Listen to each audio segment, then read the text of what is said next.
Hello, Riverview High School Sharks. Today, we are going to be reviewing the Act Now student presentation.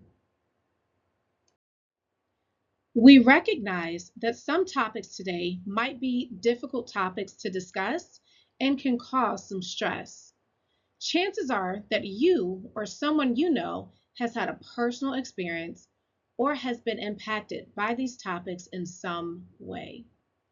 If you notice yourself having an emotional reaction to the topics, please practice self care and do what you need to do to care for yourself. Remember that your student services staff are here to support you if needed. Today, we are going to share general information regarding wellness. We are going to explain how adults at your school can help you or a friend who may be at risk from harm or suicide. We will also discuss how to stay vigilant and identify concerning behaviors that someone may be on the pathway of violence, such as making a threat and harming others.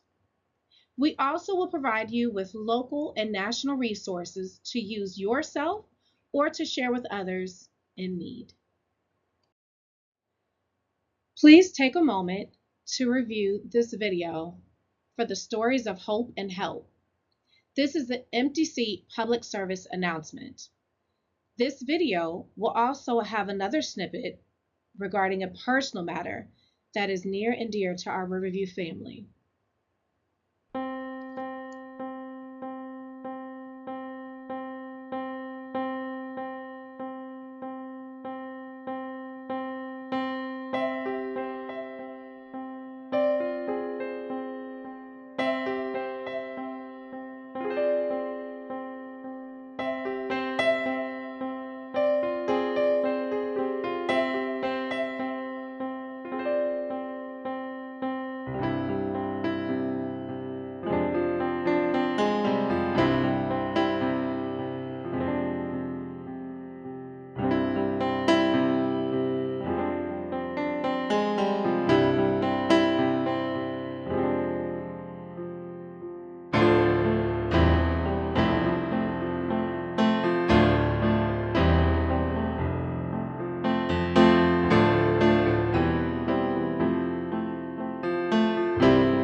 Hi, my name is Angela Washington, and you are looking at a real survivor of suicide attempt.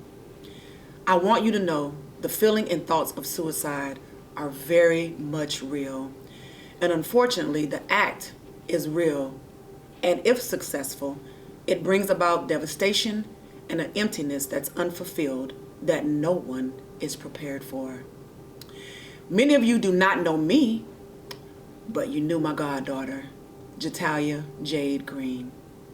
May 31st, 2024 is forever etched in my mind as one of the hardest and saddest days of my life and an emptiness I can't begin to explain. Those who really knew her loved her. She was a bright light that exuded laughter, beauty, brains, and talent, bound for greatness. And yet, here we are with an empty seat, wondering, did we miss something? Was there a sign? Is there something I could have done different? These questions often lead folks to the feeling of guilt. Because no one should have to endure life in such a way that leaves them feeling that this life would be better off without them in it.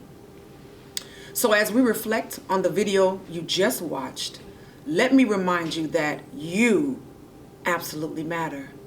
Your feelings matter, and you are worth living. And the moment you feel any different, please reach out, talk to somebody. For those of you who start to notice changed behavior amongst your friends or family, if you see something, say something. You just might be saving a life. Lastly, you never know what someone may be dealing with or going through. So remember, words matter.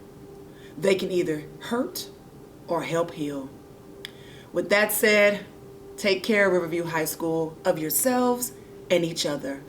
I wish you guys light, love, peace, and much success. No empty seats. As a reminder to you all, everyone has an important role when it comes to intervention. It is vital to be alert for any warning signs, risk factors, or changes in behavior that may occur. If a friend does confide in you, do not act shocked or make judgmental comments. Do not promise confidentiality because school personnel must be informed. Instead, contact an administrator, student services professional, or other trusted adult as soon as possible. So, what does it mean to act now?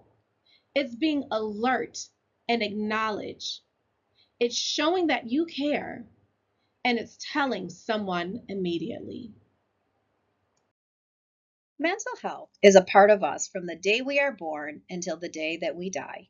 It includes overall feelings about ourselves and others, our well-being, our mood, and how we care for ourselves. Our mental health may fluctuate depending on circumstances, experiences, risk factors, and protective factors. Adolescents typically have fluctuations in their mental health due to many changes in feelings, age, relationships, bodies changing, etc. These changes in mental health are usually expected and typical. They become concerning or atypical if they begin to impact the person's overall well-being or their daily activities in a negative way. If the impacts become clinically significant, the person may meet the criteria for a diagnosable mental illness. Additionally, mental health may include a diagnosable illness that affects a person's thinking, emotional state, and behavior, disrupts the person's ability to work or attend school, carry out daily living activities, and engage in satisfying relationships. Now, we are going to address the 3 key components that support positive mental health: prevention, intervention, and follow-up or postvention. We will dive into each of these components as we go through our presentation today. Preventative measures help to promote positive mental health and prevent harm. These can be the things you do on a regular basis to keep your mind and body healthy. Preventative measures are those actions we take to reduce the risk of something occurring. For example, you wear a seatbelt in the car to prevent injury in the event of an accident. Let's talk about how we can prevent or reduce the risk of suicide and other harm in our schools and communities. Each of us has a role in prevention and promoting positive mental health in our schools and our communities. As we talk further today, we will cover your role as well as what happens when you report a concern to a trusted adult. Take a look at all of the people listed in this chart. Can you think of any others who may have a role? Every person has opportunities to look for concerning behaviors and risk factors and to report those concerns to someone in order to help put protective factors in place. When we are thinking about mental health challenges, we have some things to weigh. What are the warning signs that are present? Warning signs and concerning behaviors are things that others do that may worry us. We will talk more about these in a few minutes. Protective factors are those things that help support us, build us up, and promote our overall mental health and wellness. Risk factors are those things that work against our overall mental health and wellness. These may be stressors that someone is experiencing, genetic predispositions, and even situational challenges. Take a look at the definition of protective factors. Protective factors are characteristics believed to improve overall mental health and wellness. These are important because these factors help reduce the risk that someone will hurt themselves or that they will struggle with a mental health challenge or diagnosis. We could list protective factors all day. These can include feeling safe, being a part of a sports team, having a safe place to sleep at night, and even having a good sense of humor. It takes only one trusted adult to make a difference for a student in need. So please, students, know who your trusted adult is at your school.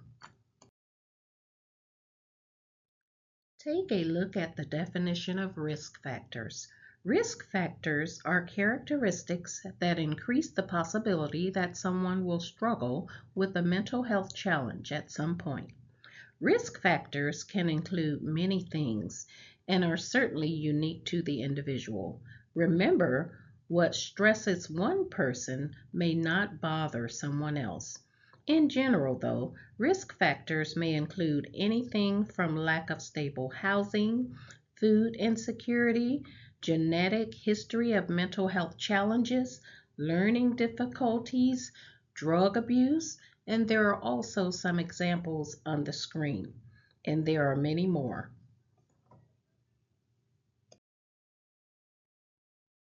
Take a look at the definition of warning signs. Warning signs are the earliest detectable signals that someone may harm oneself or others. If you notice a warning sign in yourself or your peers, you should tell an adult immediately. Students may express themselves on social media, and even though this doesn't happen at school in most cases, it should still be reported if you are feeling worried about someone. Warning signs and concerning behaviors are also unique to the individual. If you have a peer who is acting differently than they usually do, this may be something to be worried about. If you notice a warning sign in yourself or your peers, you should tell an adult immediately. Examples of this might be someone talking about suicide or harming themselves, someone making efforts to hurt themselves, or someone who seems to have a preoccupation with violence or anger towards others. Anytime you know that someone is in possession of a weapon or is trying to gain access to a weapon, this is automatically considered to be a threat and should immediately be reported to a trusted adult. Let's view a video created by Sandy Hook Promise. We learned more today about the suspect's past and about the red flags that were missed. Details on possible missed warning signs in the lead up to the attack. We're learning tonight that the warning signs were piling up ahead of the attack. Report details the multiple messages and online behavior of the gunman. In almost every case of active shooters, warning signs were there. Tragedies like Sandy Hook, Parkland, and Uvalde are preventable. Today, I want to talk to you about the warning signs of school shootings that you shouldn't ignore. Before we get to the list, let me be clear. These are the more common signs. There are many more which you can learn about in our free programs. And if you see someone showing one of these signs, it may not mean danger right away, but might it be a signal that they're in crisis or need help? The earlier you act, the more you can help. When you're concerned, tell a trusted adult and call 911 if you believe there's an immediate threat. Now, let's get to the list. If your classmate or student suddenly stops talking to friends and family or stops doing activities they usually enjoy, that can be a sign. This includes blocking or ghosting friends on social media.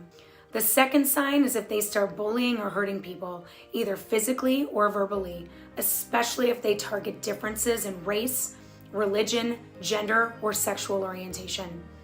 Third is excessive irritability, lack of patience, or becoming angry quickly. Chronic loneliness and social isolation. That can be by their own choice or if they're bullied or being shunned or left out of things on purpose. Number 5 is sharing thoughts of harming themselves or someone else. And seriously, joking about killing yourself or someone else isn't funny. Call your friends on that and get help if they need it. Bragging about access to guns or weapons, and I get it. In a lot of communities, hunting or sports shooting are popular, but when in doubt, speak out. Telling someone about a threat as a plan. He said, "I'm going to shoot my grandmother." The second post was, "I shot my grandmother." The third post was, "I'm going to shoot an elementary school." You have the power to stop the next school shooting and save lives. Make sure to check out the links in the description to learn more about these warning signs and how to get your school involved.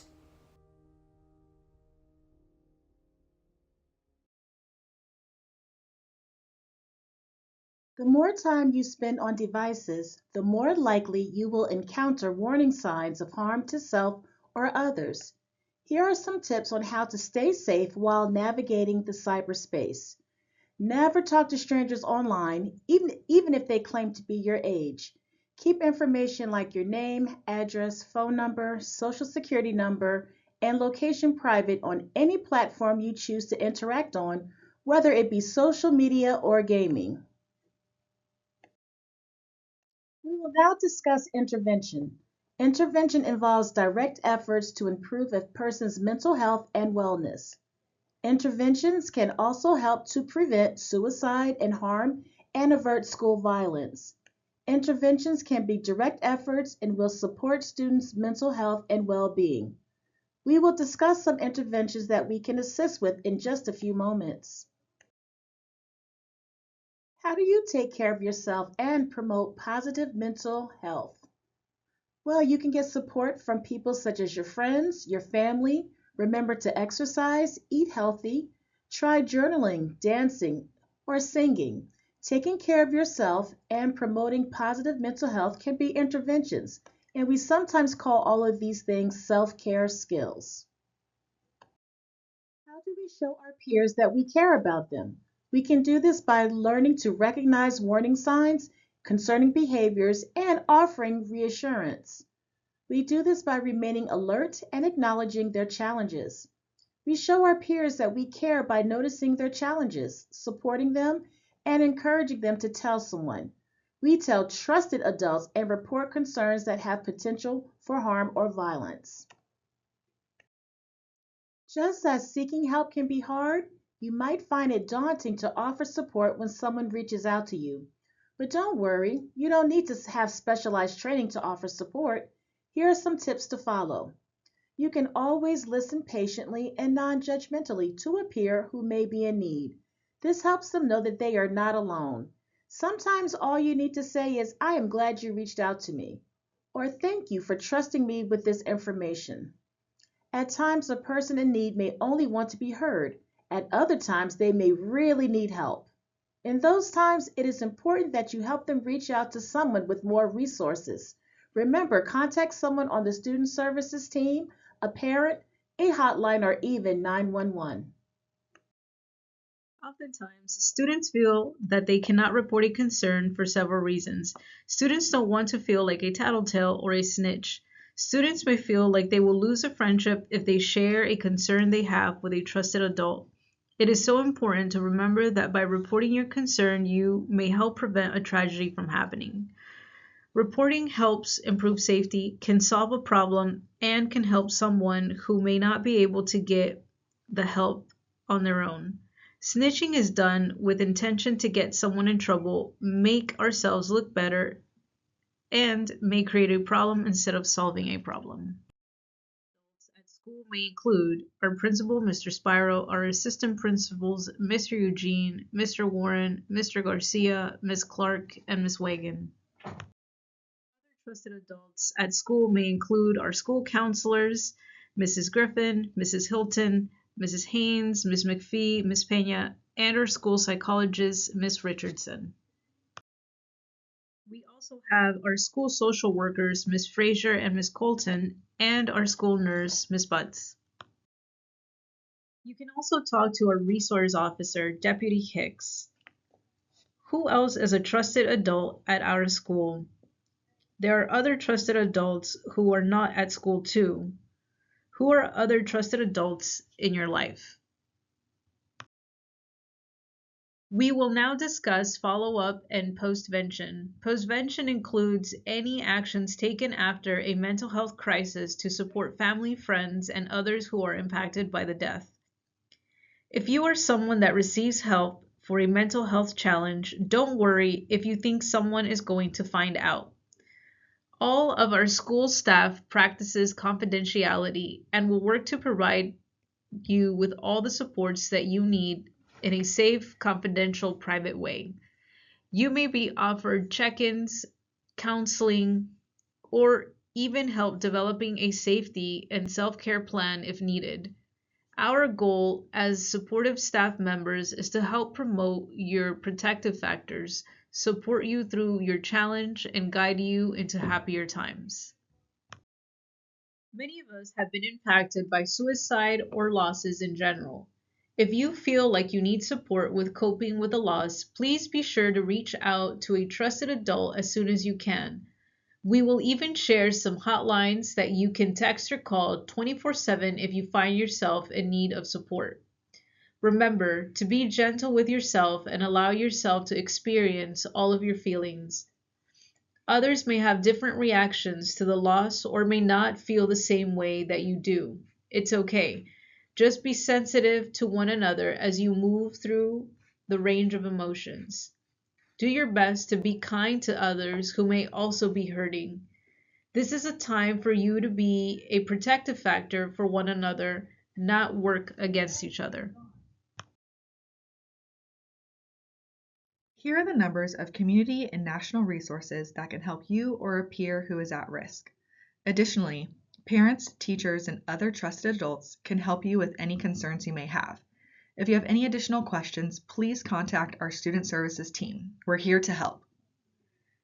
The 988 Crisis Lifeline is a 24/7 hotline someone can call for immediate support. There's also 741-741 Crisis Text Line for those students who may not want to talk but feel more comfortable through text message.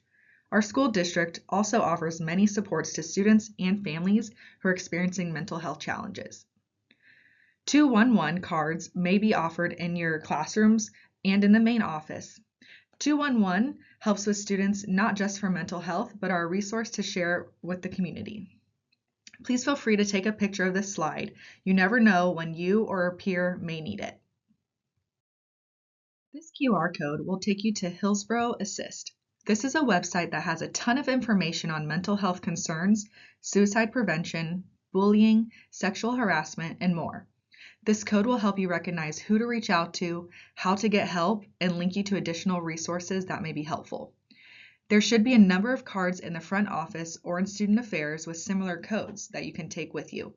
All of these resources are available in Spanish and English. If you see something, say something.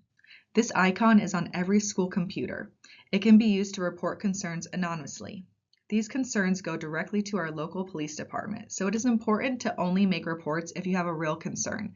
Making false reports is a serious crime.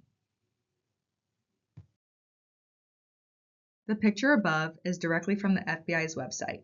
To strongly reiterate, making fake or hoax threats is a crime. Remember, don't ever post or send any hoax threats online, period. If you are a target of an online threat, alert your local law enforcement immediately.